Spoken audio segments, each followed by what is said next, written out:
A 5,000-year-old man, frozen solid in a glacier high in the Alps, is covered in 61 tattoos. When hikers found his body in 1991, sticking out of the melting ice, they thought it was a recent climbing accident. It was not. This man had died more than 5,000 years ago, before the Egyptian pyramids were built, and the ice had preserved him so perfectly that researchers could study his skin, his stomach contents, even the tattoos inked into his body all those millennia ago. And for a long time, when people heard he had tattoos, they assumed the obvious: decoration, art, maybe tribal markings, or symbols of his status. Because that's what tattoos are, right? Body art. A way to look striking, to express yourself, to be beautiful or fearsome. But then scientists looked closely, really closely. They mapped every single one of those 61 tattoos, and they noticed something that stopped them in their tracks. These markings weren't where you'd put them to show off. They were hidden, plain, simple lines and crosses, clustered in very specific places on his body. And when researchers compared those places to his actual medical problems, the ones written in his aging bones and joints, a stunning possibility emerged. These tattoos may not have been art at all. They may have been medicine. And that single idea cracks open one of the most fascinating questions in all of human history. Because here's the thing, nobody tells you. The reason humans first started permanently marking their own skin is not one reason, it's many.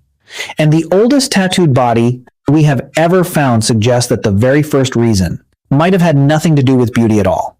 This is the story of why humans started tattooing themselves. And the Iceman's secret is just the beginning. So let's actually sit with how strange tattooing is. Because we're so used to it that we forget. Think about what a tattoo actually requires. You have to deliberately wound your own body over and over, hundreds or thousands of times, breaking the skin and pushing pigment down into the living tissue beneath so that it stays there forever. It hurts. In the ancient world, with no antiseptics, it carried a real risk of dangerous infection. And once it's done, it's permanent. It marks you for the rest of your life. That is a genuinely extreme thing for a creature to do to itself. So the fact that humans started doing it deliberately thousands of years ago tells us it must have mattered enormously. You don't endure that kind of pain and risk for something trivial. Whatever tattooing was for, it was worth bleeding for. So how did they even do it with no modern tools? The answer is exactly as rough as you'd imagine. Based on the Iceman and other evidence, the earliest tattoos were made by cutting or puncturing the skin, and then rubbing a dark pigment, usually soot or charcoal, into the wounds. As the cuts healed, the pigment was trapped permanently under the skin, leaving a dark mark. Some used a sharp point dipped in pigment to puncture the skin repeatedly. Others made fine incisions with a blade and packed them with ash. It was slow, painful, and required real skill to do well. This was not casual. It was a deliberate, practiced craft, even 5,000 years ago. And it's worth lingering on that craft for a moment, because even how the Iceman's tattoos were made is its own little detective story. For years, researchers assumed his marks were made by cutting fine incisions into the skin and packing them with charcoal. But more recent analysis, with experts examining the marks, alongside modern tattoo artists, suggests they may have been made by repeatedly puncturing the skin with a single sharp point dipped in pigment, jabbed in again and again by hand. Either way, picture the scene. A man sits still, probably gritting his teeth, while another person leans over him, methodically wounding his skin. Dozens upon dozens of times, working soot into each cut. This was not done in a moment of impulse. It was a deliberate procedure, requiring patience, skill, and a great deal of trust between the two people. Someone in the Iceman's world knew how to do this, and the Iceman willingly sat through it, 61 times. Now, let's get back to the Iceman, because his case is the key that unlocks the whole mystery. His tattoos are simple, groups of parallel lines, and little cross shapes. 61 of them in total, arranged in 19 groups across his body. And here is the crucial detail. They are concentrated on his lower back, his knees, his ankles, his wrists, the joints, the hard-working, weight-bearing, wear and tear parts of the body. And when scientists examined the Iceman's actual remains, they found that he suffered from exactly the kind of problems you'd expect in a 45-year-old man from that era. Worn joints, degeneration in his lower back and legs, the aches and pains of a hard life. In other words, his tattoos were placed precisely where he hurt. And it gets more striking still. Researchers noticed that a large proportion of his tattoos, by some estimates around 80%, fall on or very near the points used in traditional acupuncture, specifically points associated with treating back pain and joint problems. Think about what that implies. If true, it would mean that the people of the Alps 5,300 years ago had independently worked out a system of treating pain through marking specific points on the body. A system strikingly similar to acupuncture, which wouldn't be recorded in China until roughly 2,000 years later. The leading theory is that these weren't decorative tattoos at all. They were therapeutic, a Stone Age pain treatment. The idea is that the act of repeatedly puncturing or cutting a painful area, perhaps combined with the irritant effect of the charcoal, may have stimulated the body in a way that offered some relief, the way certain therapies still try to do today. The Iceman, in this view, wasn't wearing art. He was wearing his medical chart, a map of his ailments etched into his skin in a desperate, ancient attempt to ease his pain. And sit with how staggering that implication really is. If the medical theory holds, it means a community of people living in the Alps over 5,000 years ago had entirely on their own discovered something like the core insight of acupuncture. The idea that you can treat pain in one part of the body by working on specific points. And they did it roughly 2,000 years before anyone in China wrote it down. No texts, no teachers from across the world. Just generations of people watching what seemed to help, remembering it, and passing it on until they had built a working tradition of pain relief out of soot and a sharp point. The Iceman wasn't some lone experiment. He was almost certainly the product of an established healing practice, one expert enough that someone knew exactly which points on his aching body to mark. We tend to imagine our distant ancestors as helpless before pain and illness. But here is a man whose very skin testifies that his people were actively, cleverly fighting back against the suffering of the human body with the best knowledge they had managed to accumulate. And here's the question that should be sitting in the back of your mind. If the oldest tattoos we've ever found were medicine, does that mean tattooing began as healing and only later became art? Well, this is where we have to be honest, the way this channel always tries to be, because the real story is richer and more tangled than any single answer. Because the Iceman is not the only ancient tattooed body we have. And some of the others tell a completely different story. In Egypt, researchers studying naturally preserved mummies found tattoos too. And some of these are around the same age as the Iceman, or close to it. But these were different. On the body of one man, preserved for around 5,000 years, scientists found tattoos that were clearly pictures. Figures of animals, a wild bull and a sheep inked onto his upper arm. This was not a simple line over an aching joint. This was an image, a deliberate, recognizable picture, chosen and worn on the body. And on a female mummy from the same era, the oldest tattoos ever found on a woman, there were shaped motifs and patterns arranged on her shoulder and arm. Again, not medicine. Decoration, symbol, meaning. So now look at what we have.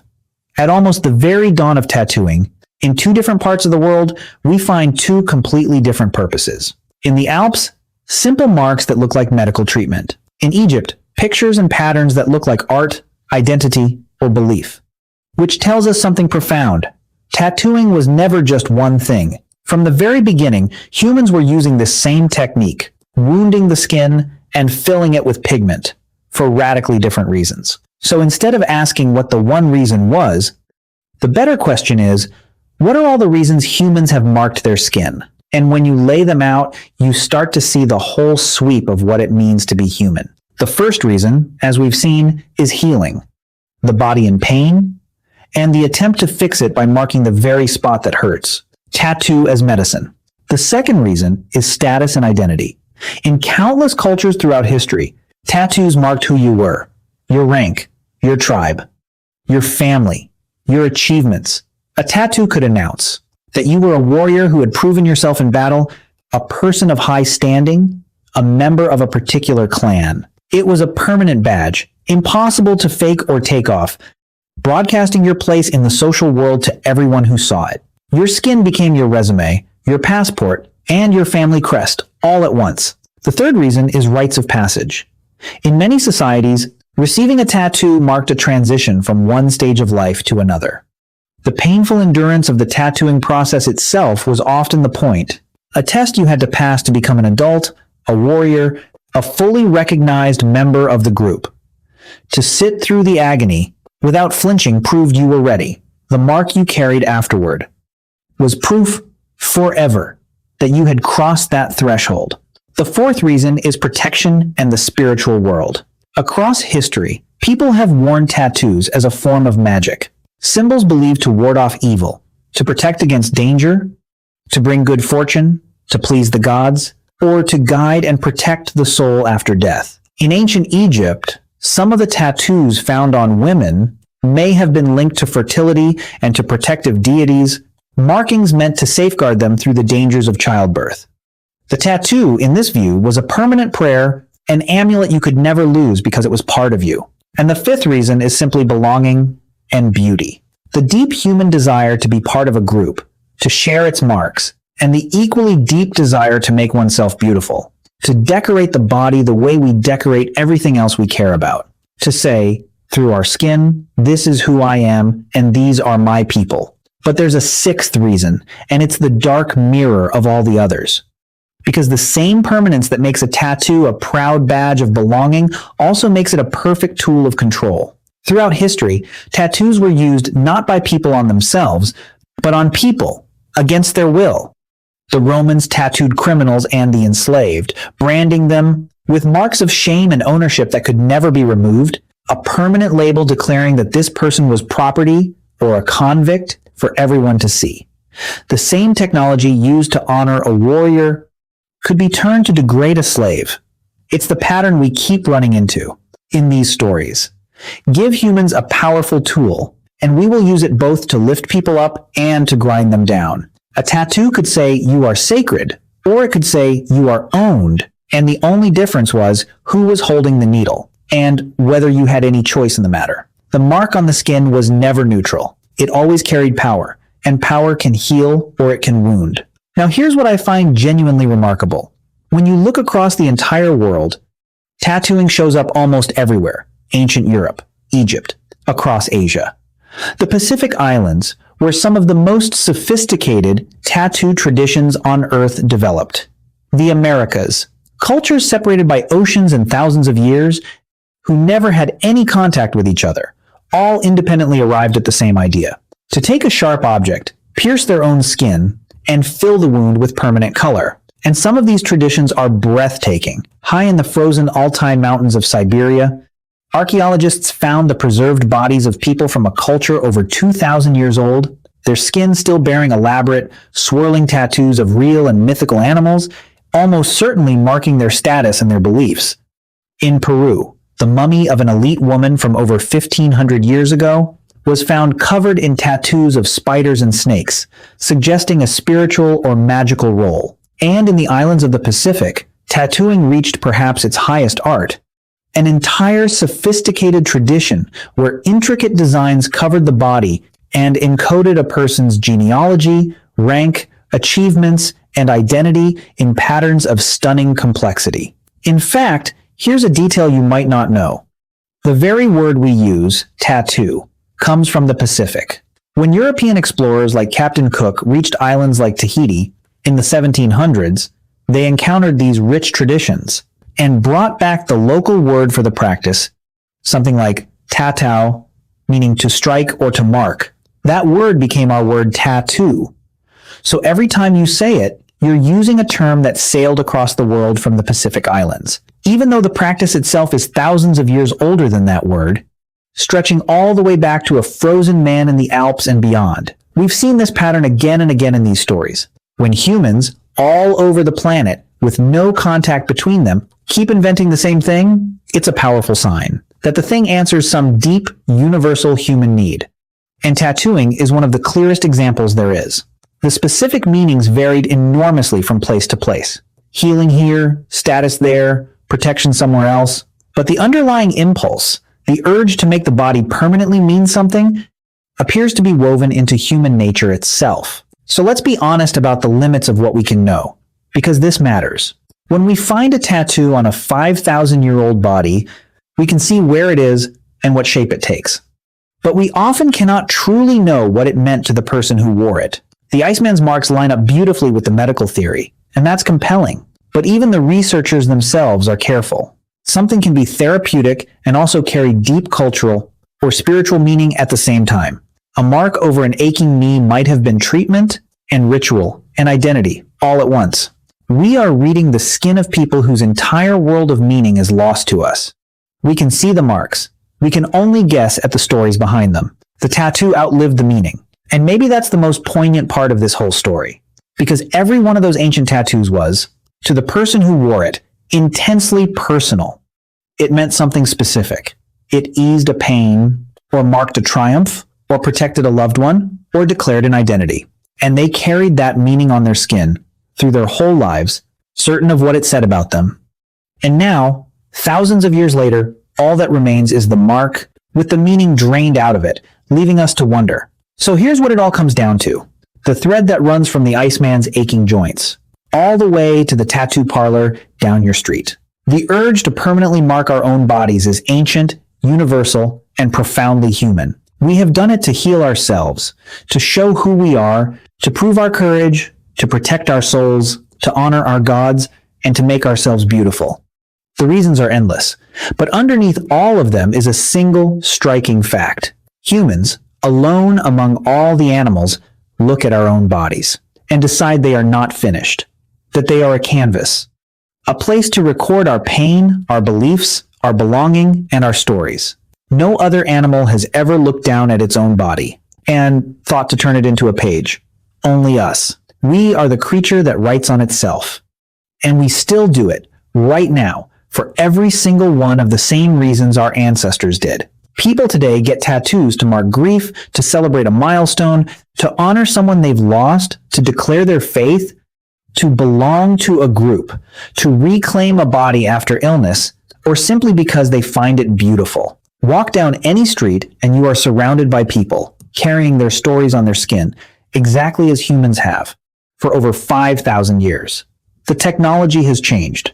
The needle is cleaner, but the impulse is identical to the one that drove someone in the cold Alps to press soot into the cuts on a tired old man's aching back.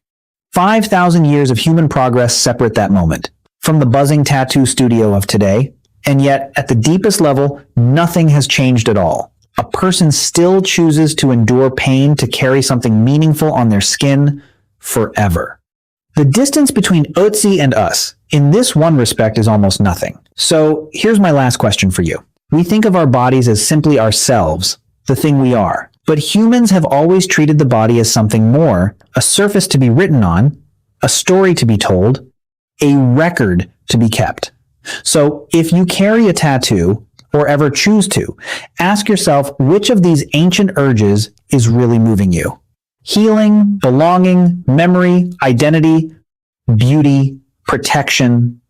And if you don't consider this, you are, right now, walking around in the one thing every human who ever lived has had to decide what to do with. The skin you were born in, the oldest canvas there is.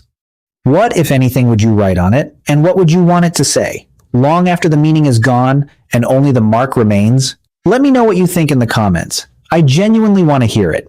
Until then, take care of yourselves, take care of each other, and I'll see you soon.